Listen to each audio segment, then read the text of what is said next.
Hey folks, thanks for watching this morning on Thursday, July 24th.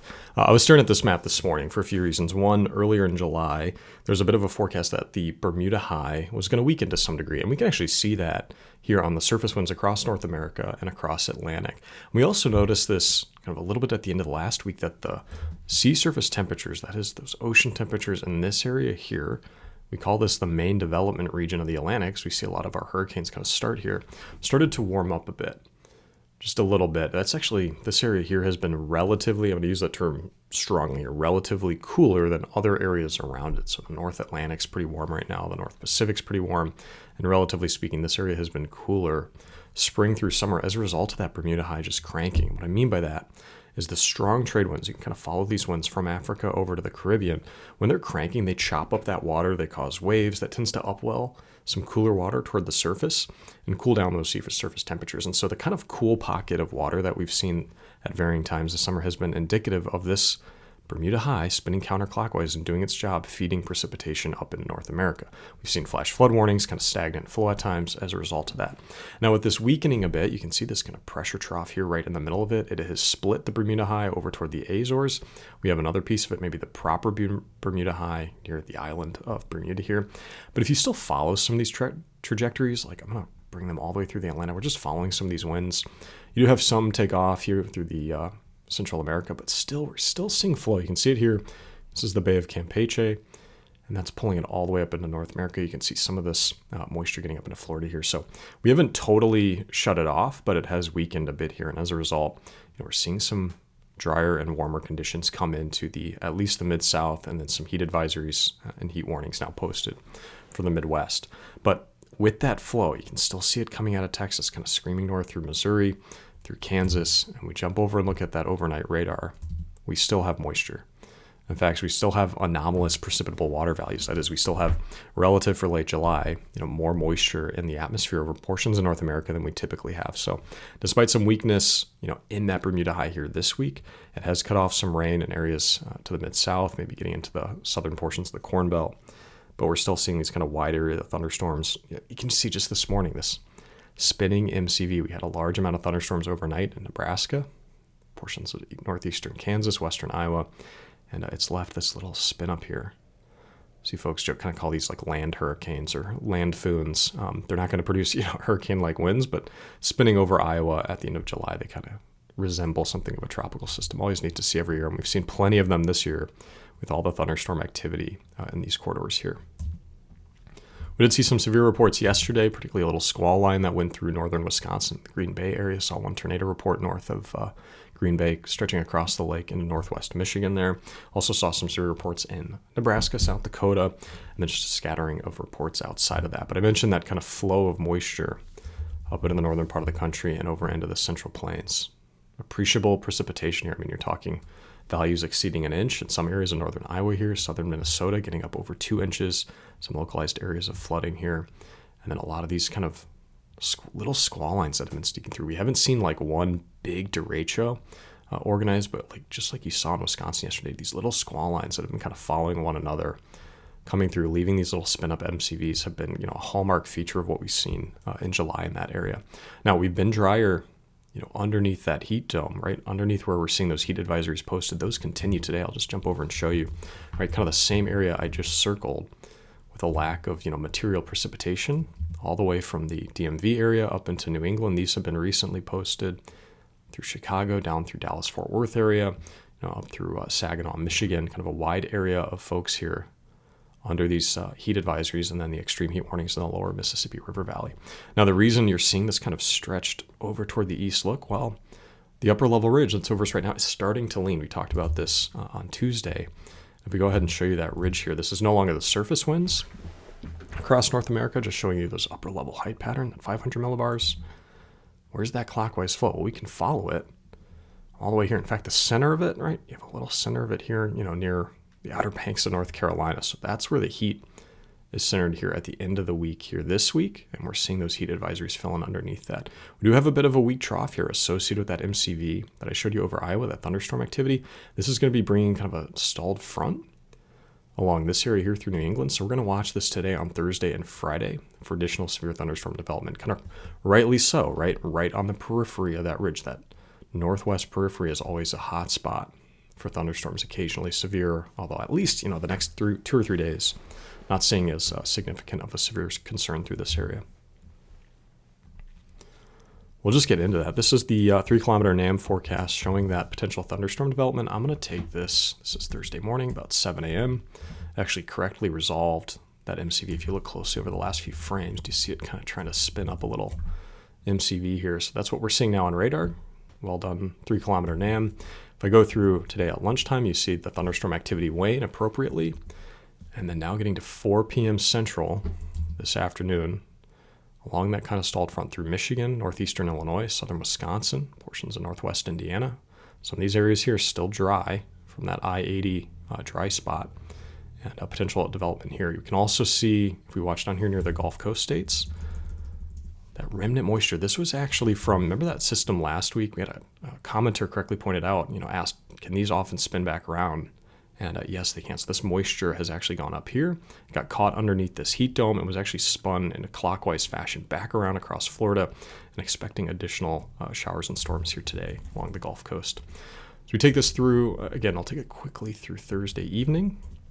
You can see storms firing back all the way into the Central Plains, and yet stretching along that stalled front. Has this coverage been good throughout this 3-kilometer NAM forecast over the 24-hour period here? No. So we're not seeing like widespread high precip here, but definitely scattering showers and storms in that corridor. The SPC, I believe, has a marginal risk out. We'll look briefly here in just a second, but not seeing significant slight, enhanced, or moderate risks over the next 72 hours from the Storm Prediction Center. Excuse me. If we take this into the day, Friday, you can see some overnight activity pushing through Kansas, northern Missouri here, maybe some showers lingering over central and southern Illinois. I'm going to take this into Friday around lunchtime. Again, weakening shower activity along that stalled frontal boundary. You can almost draw it here from New England through New York, down through southern Ohio, southern Indiana, and into Illinois, watching that corridor later on Friday. Take this to Friday afternoon, 4, 5 p.m., 6 p.m., 7 p.m. See additional shower and thunderstorm development along that sagging frontal boundary, pushing a little bit further to the south now. New England through the Ohio River Valley over toward the Central Plains. Now, if you look near the end of this clip, kind of keep an eye here as we see additional showers and storms potential over here in the northern plains. You'll kind of notice, do you see this flow? I'm looking at these little storms here out of Wyoming. I'm going to play this quickly again. You'll notice this is starting to kind of look like another ridge. So we started this forecast with the ridge here. We even called it, like a North Carolina ridge. And we're starting to see it maybe re-anchor as we get into Saturday, somewhere back over the Central Plains. And it's actually what we're going to see this weekend, is the ridge that here at the end of this week was anchored here, start to shift back further here as we go through the weekend into Monday. And that's going to reestablish the heat in this area here where we've seen something of a cool down, right? And the forecast, we'll look at that more closely in terms of the temperature conversation in just a second. We can see this from the 500 millibar. This is the trough ridge pattern that we look at kind of to start the video here. Here's 7 a.m. Thursday. So about near the recording of this video. And if we look over North Carolina, you can see kind of the anchoring of that ridge here. This weak trough coming in behind it. We talked about that potential sagging front through this corridor here. We play this video through tonight and now into Saturday morning. It's still kind of anchored here, maybe over South Carolina. But we're starting to reestablish some ridging in this corridor here on Saturday. As we go through Sunday evening, you can kind of see it. It's saying, all right, I'm ready to jump back this way. So we've left kind of South Carolina. It's pushing back toward the Central Plains, more so over the Midwest on Sunday. So temperature's going to be climbing back up in this corridor here. And then by Monday evening, it's now reestablished itself. It was at the beginning of this video at North Carolina Ridge, now looking at something, right, like an Omaha Ridge position in this area here. So widespread heat returning to this area here. I would expect heat advisories, maybe a few extreme heat warnings scattered in here as we start the week next week. If I play this forecast forward, you can see little, so it's often the case, these little shortwaves sneaking through. So this is Tuesday around lunchtime. Maybe a little shortwave trying to bring precipitation chances through this corridor here. We'll look at that closely in the ECMWF forecast. And even by Tuesday, you'll notice that here's one ridge, and then there's this other piece of it that's trying to amplify over Western Canada. We talked about this on Tuesday. And now finally by Wednesday, that kind of transition has taken place. So now seeing more of an Alberta ridge, centered from Montana up through Calgary into Edmonton. And the ridge that was more anchored here over the Central Plains, the Midwest, or North Carolina in the first kind of 5 days of this forecast has been replaced by this large trough here now, bringing some nice jet stream level flow over this corridor here. So we'll be looking for this area next week to see if we can get some precipitation in through this corridor. Seeing heat and potential dryness expand here, but with some of these troughs here lingering just to the west of that ridge, this is going to be able to pull some flow back up into the Canadian prairie. So as initially dry as this looks, I think the precipitation story is a little bit more nuanced in this area here. I'll show you why I say that in some of the forecasts in just a minute. That takes us, about a week out there, Thursday, July 31st. So I'm going to jump back and we'll look at the ECMWF precipitation forecast. I'm going to take this through this afternoon. There's that front that we talked about. This is 7 p.m. Thursday. You can see eastern Iowa, northern Illinois, southeastern Wisconsin, stretching all the way back through the Central Plains, Kansas, North Texas potentially. So take this into Friday morning and now Friday afternoon. You can see that front has shifted further to the south, still over Illinois, northern Missouri, Iowa, Kansas, but now pushing through Pennsylvania, eastern Ohio, and a New England area as well. There's that remnant tropical moisture that we talked about in those Gulf Coast states. Take this into Saturday afternoon. Again, remnant shower and thunderstorm activity over the Midwest, the eastern Corn Belt. Continued precipitation activity over the Gulf Coast states. And an area that I have not mentioned a lot has been this corridor here.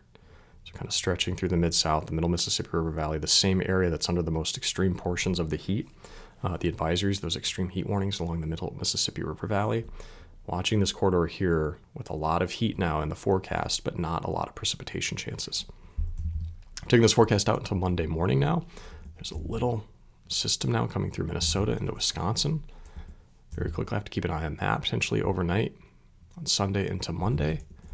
But now that ridge really reestablishes here, and you can see the precipitation, losing a lot of that precipitation signal from the ECMWF. We talked about on Tuesday, this is now Tuesday morning, that little shortwave trying to sneak through. There it goes. See it through South Dakota into Iowa. Now getting into Tuesday evening, Wednesday morning, maybe showers and thunderstorms lingering here over Missouri and Iowa. You notice they're kind of struggling to get over here to the central and eastern Corn Belt with that ridge as strong as it is. But now we're on Wednesday, and that ridge is starting. Remember, this was the time we saw the ridge sort of reestablishing here, and that troughing trying to reestablish over the eastern kind of North American area here. And we're seeing flow start to increase all the while in the middle part of next week. And so watching precipitation chances fill in kind of along that northwest flow in this corridor here. And I'm watching that closely. This is now Thursday, 7 p.m., because I mentioned this corridor here not seeing a lot of precipitation chances in the 7-day forecast, so maybe changing right around day 6 or day 7 where we do finally get more appropriate precipitation in here in the latter part of July and then getting into early August here. You can see that continues to push south late next week. We're getting well out into the forecast here. But even with that ridge, established over, Alberta and Saskatchewan, still seeing precipitation come in here. We have those troughs kind of ushering flow in here. So while it's going to be hot, seeing a decent chance for showers and storms. Northern Montana, near the Golden Triangle, up into the Canadian Prairie here. If I take this forecast further, you can still see at least something of a precipitation signal lingering toward next weekend. We also see that kind of sagging front moving south through the Gulf Coast states, and this high pressure system developing later next week. This is now Saturday over the Midwest. Now, as this occurs, this area is likely to go over cool because the trajectory of this high, I know it's hard to see these kind of clockwise contours here, but if I take the forecast back kind of Thursday and Friday, the high is here over Minnesota. Anytime you have these kind of highs diving out of Canada into the Midwest, they tend to bring cooler weather with it. You can see it now here over Lake Michigan, now here somewhere near Lake Erie, and they bring cold air in because the flow around them is counterclockwise, so it's kind of like that. And so you can imagine the trajectory of this air coming out of Canada is going to be colder. And we see that in some of the precipitation forecasts late next week. I'll just jump over and show you one here. This is the 5 to 10 day European anomaly for temperature. So this is July 29th through August 3rd, literally like the end of next week toward the weekend. You can see those colder temperatures coming into the Midwest. Where it's struggling to get to those, the Mid-South and over toward the Carolinas.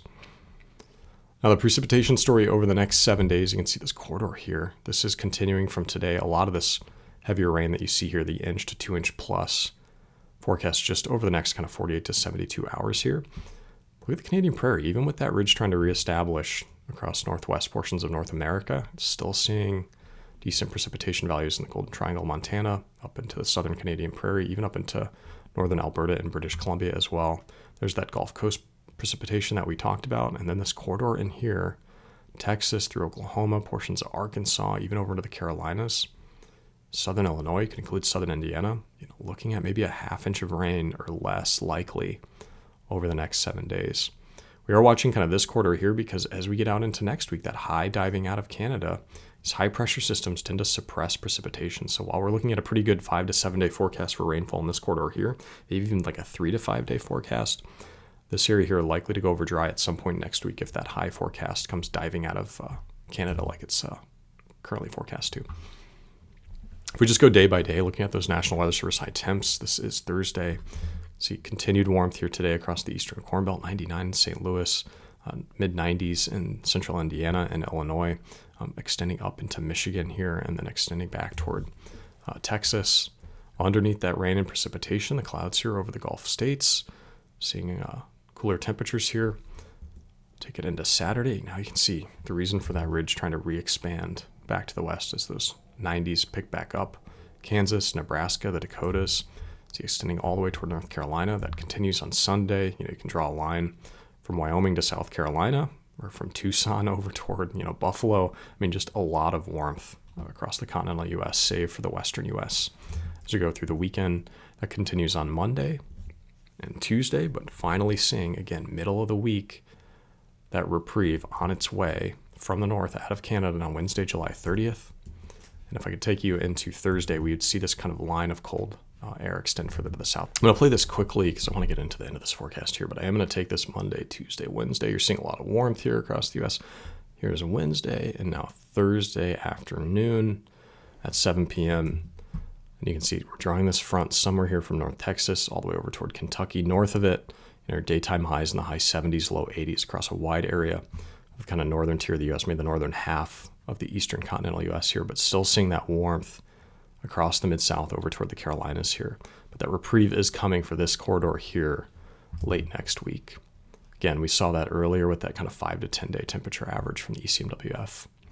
Now, as we look out a little bit further in the forecast, we talked about that northwest ridge. That's at the end of next week. If we take the forecast further, kind of ask it to peer into the crystal ball a little bit for the maybe August 6th, I'm not seeing a big change. Still seeing that more west anchored ridge, some of that ridging over Canada here. If this more reestablishes, we would likely see this area go over a bit warmer and then drier proper near the kind of that end of that first week of August, but still seeing some troughing here over the Midwest and over the Southeast. This would bring, relatively mild temperatures here. Now, the end of the forecast period, the ECMWF ensemble, the forecast I'm showing here, tends to do this all the time anyway. So it's not like we can put a ton of weight into it right now, but this is a bit more of a signal here over the southeastern or the eastern U.S. So I'm kind of reading into this a little bit more. So I would think at least as we get out toward August 6th, 7th, and 8th, might see a continuation of this cooler temperature pattern, at least something of a signal here from the ECMWF. And I'm trying to find a way to corroborate it, with another data point. You can kind of see this here from the ECMWF forecast for the MJO, which over the next kind of 7 to 10 days is forecast to move from phase 6 into phase 7 and then phase 8 into phase 1 as we get out into that first week of August. This little 6 you can see here, I know that's hard to see, is August 6th in the forecast. And if we use kind of history as a guide and we go to phase 8 at the end of July or early August, we tend to see that northwest ridging. It actually shows up nicely here.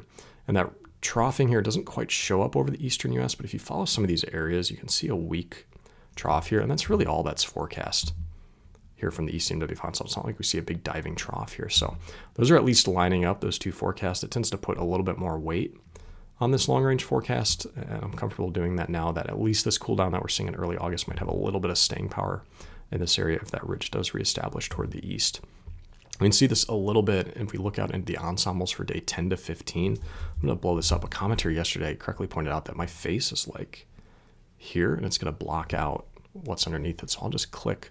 Here's that 10 to 15 day outlook from the ECMWF ensemble. This takes us from the 3rd to the 8th. Notice it picking up on that eastern continental U.S. cool down and that northwest or western U.S. warmth.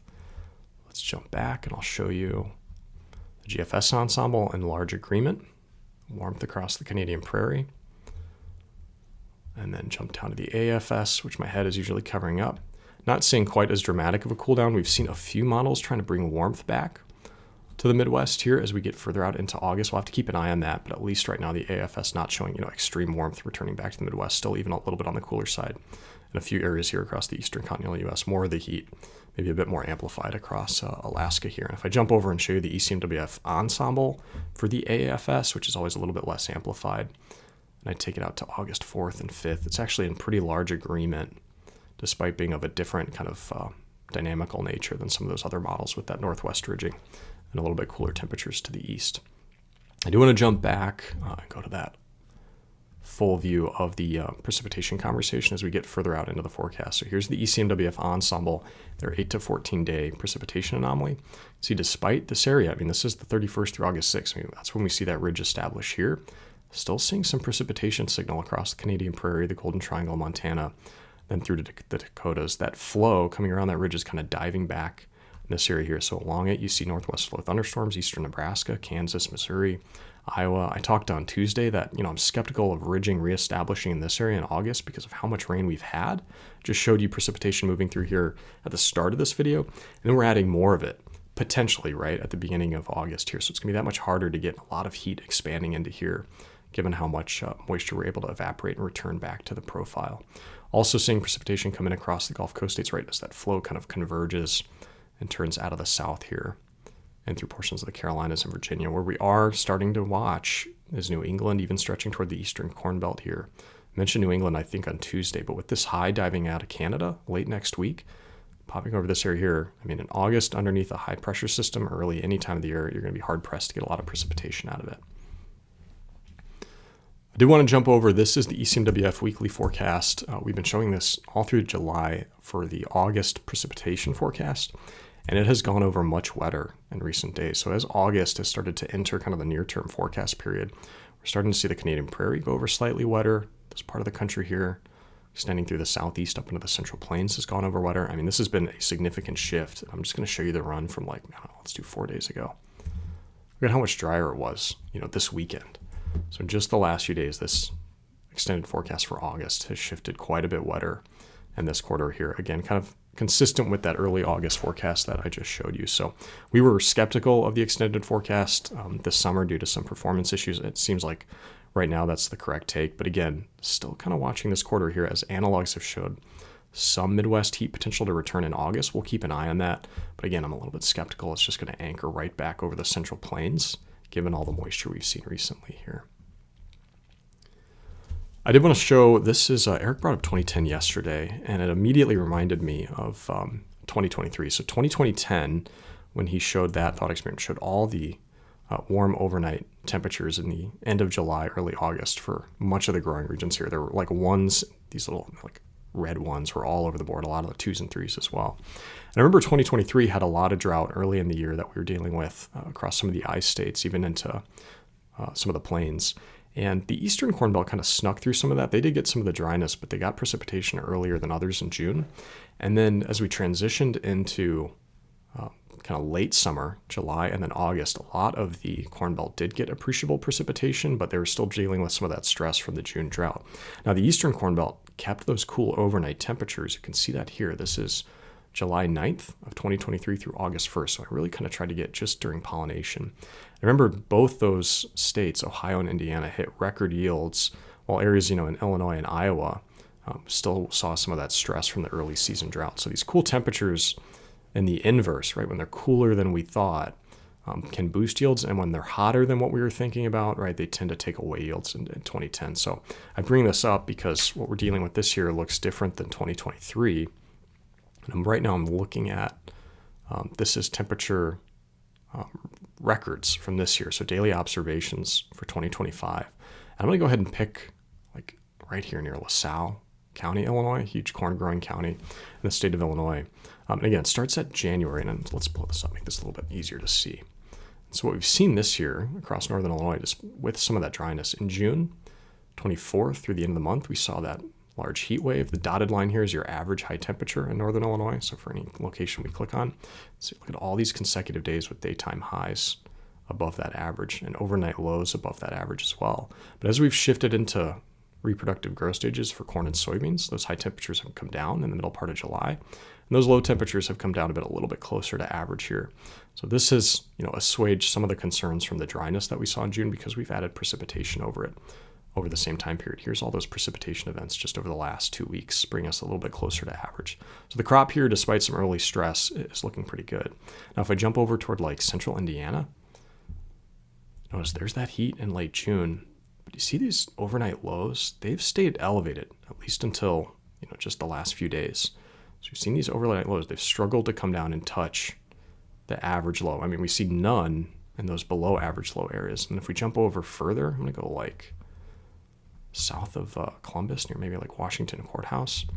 Same kind of signature here. So despite a lack of, daytime highs getting above average, we've seen these overnight lows stay well off that line until recently here. And obviously that's continuing this week with that heat right over us. A lot of these areas under heat advisories here. So the Eastern Corn Belt, kind of unlike 2023, kind of jump over and look at some other areas here. I mean, look at southern Indiana. I mean, that overnight low trend right through these kind of pollination and tasseling periods is in the wrong direction. So keeping an eye on the Eastern Corn Belt this year, the precipitation story has been more than friendly. Saw too much rain earlier this year, adequate rain through the last month.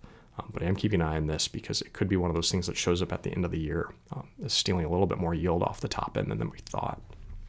I do quickly want to touch on El Nino and the La Nina conversation as I wrap up here. We have seen over the last kind of, let's call it a few weeks, so here's July 24th this morning, at least since July 10th earlier this month, that the El Nino index, this is what the Climate Prediction Center uses to establish La Nina versus El Nino, has been taking a nosedive.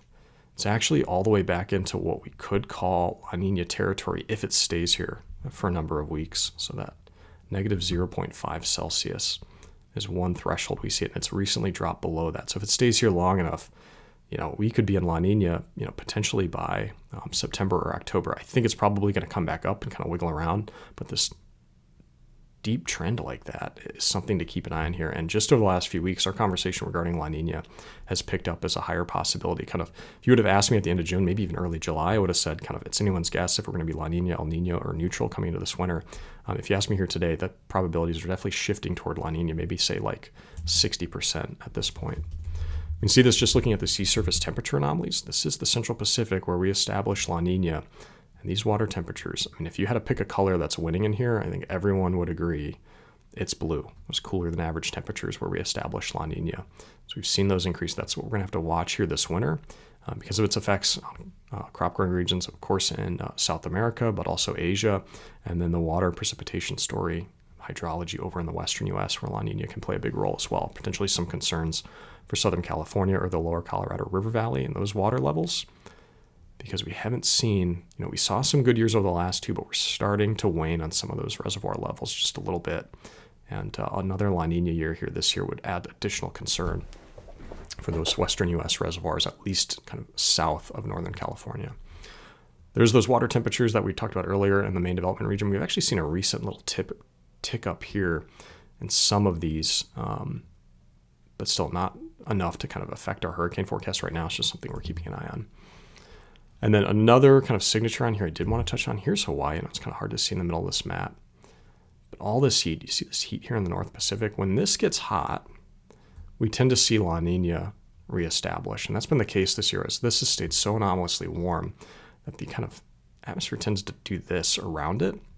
And then again, kind of those trade winds upwelling the water here in the Central Pacific, cooling them down.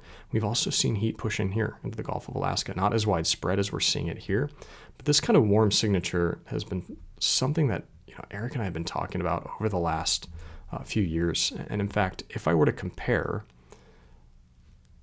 this 20-year stretch over the last 20 years where this water has often been warmer than not, over the 20-year stretch before that. So what I mean here is, okay, let's look at the ocean temperatures from 2004 to 2024, the last 20 years, and compare that to 1984 to 2004, so the 20-year stretch before that.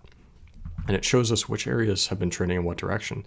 And north of Hawaii, we've seen these water temperatures really trend up, maybe even like 1 to 2 degrees Celsius. And that's a really impressive trend over 20 years. Now, where they haven't trended up is the Central Pacific. In fact, there's some question that are we in a trend where we might be pushing more toward La Nina in the future than not. And is this 20-year trend just 20 years or is it 40? So those are kind of open questions right now. But otherwise, over the last 20 years, we've seen these water temperatures warm up here. We've also seen a trend up here in the Gulf of Alaska as well. Again, not as significant. Boy, this map, I was just looking at this and it reminded me a lot of the current sea surface temperature map. Cooler here, warmer here, a little bit warmer here, a little bit warmer in the main development region of the Atlantic, a lot warmer here. And I mean, even like, I don't know, this cool signature west of, like Chile, if I jump over and show you the sea surface temperature anomalies, this is July 24th today. Warm here, a little bit warmer here, warm here off the eastern seaboard, a little bit warmer here in the main development region. We talked about some differences here. And even like west of Chile over here, there's that cold signature right there. So interesting to establish trends over the last 20 years that show up today. And what this relates to the forecast here is, as this area continues to remain warmer, our ability to produce, more widespread droughts over this corridor here is going to be lessened. So actually, this trend might be good for some crop growing regions here, all else equal. Despite that, La Nina, if we are pushing toward more frequent La Nina events, I mean, it's kind of impressive if we shift back this winter, that is 25 into 26, back into a La Nina. We've seen a lot of La Ninas this decade already. And so we tend to think of La Nina as increasing drought risk, but maybe we have to measure that with this area warming up here, which tends to produce northwest ridging like we see in the forecast, flow across the middle part of the country, and we storm like crazy like we've seen over portions of the Central Plains this July. So we're trying to figure out where this is going and how this relates to the forecast. I think the important thing right now is that we might be seeing this propensity back toward La Nina this year, 25 and 26. We'll have to tackle what that might mean in the future. I'll leave it at that today. I appreciate you watching, and I'll talk with you all next week.